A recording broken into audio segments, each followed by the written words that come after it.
Hello everyone. Quick video. I know I haven't done one for a while. I've been pretty busy. I haven't been doing as much trading. I wasn't planning on doing any trading today with real money, but um, I found a setup, saw a setup that I kind of liked and decided to go for it. But before that, I paper traded Roku. Let me pull it up and see what my entry was. I've been working on, since I don't have a lot of time to sit and watch charts all day and look for setups. I've been kind of trading these 9 and 21 EMA crosses. They're pretty reliable. I traded Roku puts, paper traded Roku puts this morning. I entered at 956, which would have been right about here. It was 955 and some change, so would have been right after the open of this candle. You see right here was the cross. You see this spike here indicates a 921 EMA cross, and if you're curious to see what that looks like, I created that code myself. Here it is. It's just declare lower, plot EMA cross equals moving average exponential length 9. I can post this in the comments below in case anybody wants it. You can sit and watch for the crosses, or you can have this little spike here. I like having a spike; it just makes it a little bit easier. But you see the spike was right on this candle, so cross right on that candle. I entered right after the entry or the opening of this candle. Entered here. My entry was at 86 cents. At 957, which was the opening of this candle right here, I bought another one at 79 cents. Actually, I bought two more at 79 cents. Or one at 79 and one at 78. So this was my entry. At 10:01, I sold two of them. Would have been right after the open of this candle. I sold two of them at $1.17, and the last one I was riding. I was actually looking for the there's a pivot point down here, like 91.20 and 91.21. There's a pivot point. This line here I put in just so I could see when I was getting close. That was going to be my sell to get out. I'll go ahead and leave that on there for now. You see this pivot point here at 91.21. I was going to sell at about 91.30 right before it got to that point. It didn't get that low, so I sold the last one at 10.27, which was basically a break even.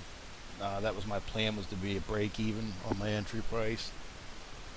So I sold that one at 84 cents. When it was all said and done, let me see what my percentage was. 86 plus 79 plus 78. So my average entry was 81, and my average exit was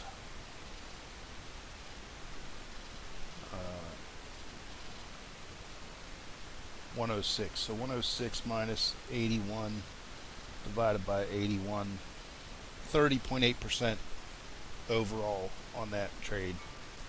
It was a paper trade, so it doesn't count, but it's nice to test out new ideas. And because today's going to be a light volume day, I didn't plan on trading anyway. But real money trade, decided to go ahead and get in one, and it was also Roku. I entered at 10.53. I bought puts. The reason why I entered, and I was going to paper trade this one, but I kind of like this setup. We were coming up here, I think it was right here actually. We came down, a lot of overhead resistance here.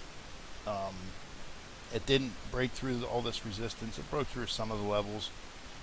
Yesterday's close, pre-market low, Yesterday's high, what was that? Yesterday's low. It's 93.23.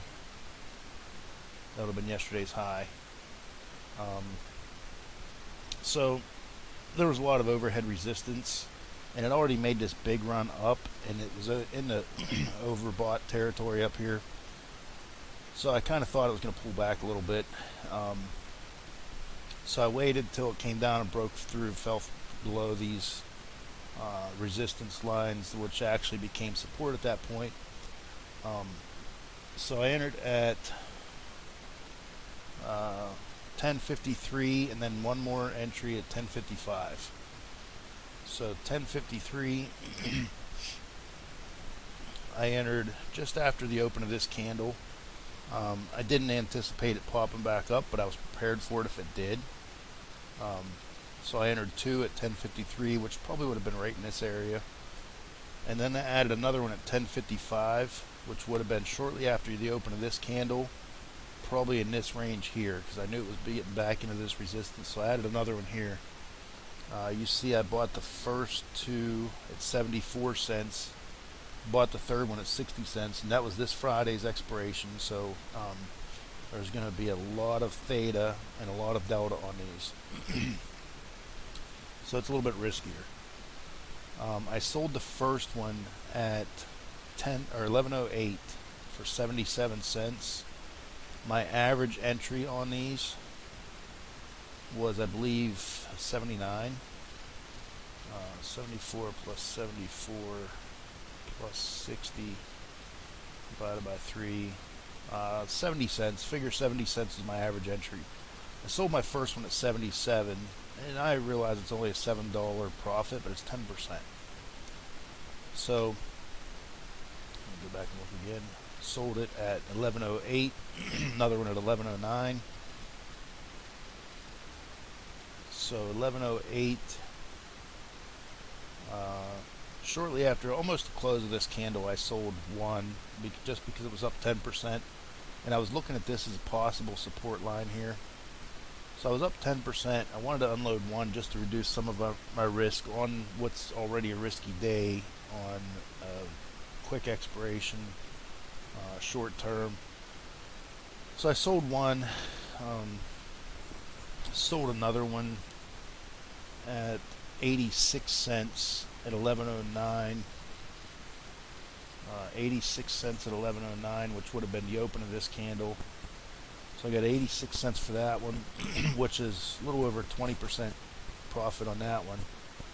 And then the last one, I put a trailing stop in. I had to go to a meeting, and I put a trailing stop in, and of course it takes it out. These were actually at, pull this over. This is the actual ones I was trading. 11:12 a.m. We were over here. It actually went to $1.04, so I could have got more for them. But I put a trailing stop in, so I don't feel so bad about getting 95 cents. That's not too far off of the peak. But I put a trailing stop in, and it triggered almost instantly. I think it was actually trading at, I put a 7-cent trail, which doesn't sound like much, but that's a 10% from what my order was, my entry. So I put a 7% or 7-cent stop, trail stop, and I think it, when it first went in, I think it was at 95. I don't think it ever moved up from there. As soon as I put the order in, it triggered almost instantly. So, but still, I got 22%. My average entry was 70, just under 70. I sold at 77, 86, and 95. So my average exit was at 86 cents minus my 70 entry divided by 70, 22.8%. Now it's only $50, but think if you were trading $1,000 on this, that would have been $220 in your pocket. 22% is 22%. Let me touch on something. The original me, the original trader that I was years ago, if I would have made this entry here, I'd probably still be holding this, wondering when I'm going to hit 200%. And probably eventually stop out because theta is going to kill it. I'd be negative right now just on my entry, plus negative even more for theta. I imagine by the end of the day, with tomorrow the market being closed, and the market's going to close here in about 20 minutes, with the market being closed tomorrow, I imagine these are going to drop in value pretty quickly. I mean, right now they're trading at 60 cents. The original me from years ago would probably still be holding this, wondering when I'm going to hit 200%. The me from a few months ago, because I had such tight stops, I probably would have stopped out right about here and took a small loss. Now it's a small loss, better than a big loss, but those small losses, when you have enough of them, they start to hurt. Kind of like death by a million paper cuts. I probably would have stopped out, I don't know, up around here. Would have lost, I don't know, 15% maybe. But I was looking at this as being my stop, close above this, especially with having this 200 SMA here, 100 SMA. I was looking at a stop above this. Granted, the loss would have been bigger, but I was patient with it. I stuck to my plan. I added when it got up near here, and it paid off for me. So I imagine a lot of you watching this might still be in that one of those first two stages that I went through. Maybe you'd still be holding for that 200%, or maybe you'd get a little bit nervous and stop out when you're down a little bit instead of being patient with it. I went through it, but maybe, hopefully this will help you. So it's something to look at when you're struggling. Look at these crosses. Look at these moving average crosses. This is the 9 and 21 EMA. You can use whatever you want. I was using the 6 and 16 for a while.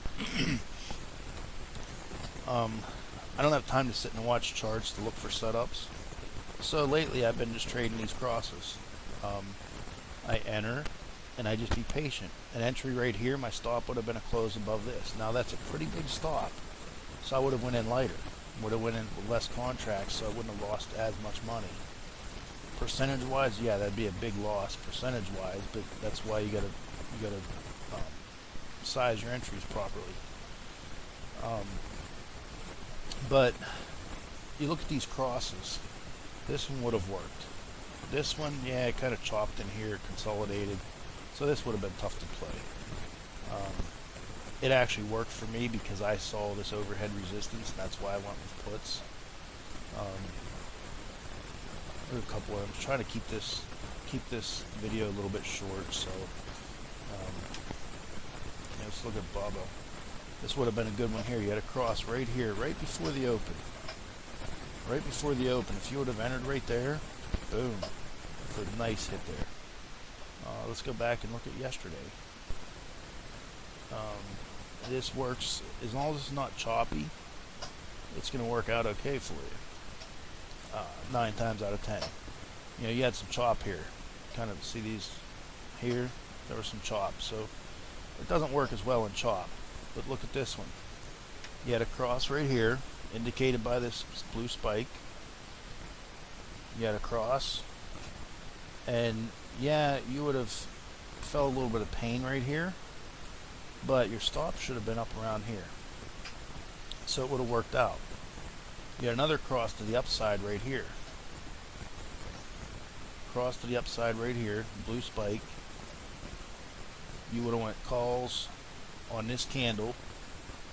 You would have been negative maybe a few percent 5% maybe tops right here on this little pullback. If you would have got in right at the open of that candle, your stop would have been down here. I'd look for at least close to a 1-to-1 profit loss ratio. So your entry would have been, let's call it 175 even, with your stop at 174.50, so 50 cents. So 175.50 would be your target. You got really close to it. You were at 175.43, it looks like. Yeah, 175.43. So you were just a few cents short of what your target would have been. But if you would have scaled out along the way, you know, take some off. Actually, you would have hit your target if you would have held it over to here. Maybe. Yep, right there, 175.55. So you would have hit your target eventually, but my advice is to, not my advice, my choice, what I do is scale out along the way. If I have 3-4 contracts, I'll sell a couple when I'm up just a little bit, just like I showed you in my trade today. Sell a few along the way. That way, if it doesn't quite hit your target, move your stops up as you go. You know, my original stop would have been here. Maybe after I got up a little bit and sold a couple, maybe I would have moved my stop to right about here, which was the top of these candles. It's not a great technical point for a stop, or maybe I would have just used this gap line. This is a gap from, I don't know when it was, days ago. Maybe use this gap line. Find something and move your stops up to something reasonable. I like to use higher highs or you know, pivot highs and pivot lows as my stops, but we didn't really have any up here till maybe this candle. You might be able to consider this a pivot low, but it really wasn't because it was just a tail. But move your stops up as you go, and eventually maybe you'll get to be above where your entry was, so you can't lose money. That's just the way I play it. It works for me. Like I said, these crosses, they're not the best entries. You're not going to get the best entries on these crosses, but they're pretty reliable. You know, better entry maybe would have been a break above these lines, which would have been this candle here. Entered here, you would have gone in a little bit sooner, a little bit lower price. But it's like they say, you know, you can enter closer to here, you get a bigger reward but more risk. If you wait for confirmation, you get a smaller reward but you get lower risk. So that's a way of looking at it. And I got 22% on the ROKU trade doing that. So or actually 30% on the paper trade. I got 30% because I didn't trade across on this trade with real money, but I traded across with this one, and I got 30% on it. So just, you know, play smart, and if this works for you, you like it, use it. You have any questions, let me know. That's, you know, why I'm doing this. Try to help people. Try to help myself. So thanks for watching, and I'll get this video posted. I'll put the link to that to this what is that here, this 921 cross. I'll put a link to that in there. Actually, I won't even put the link, I'll just paste the code in there. So thanks for watching, and we'll see you later. Thanks, bye.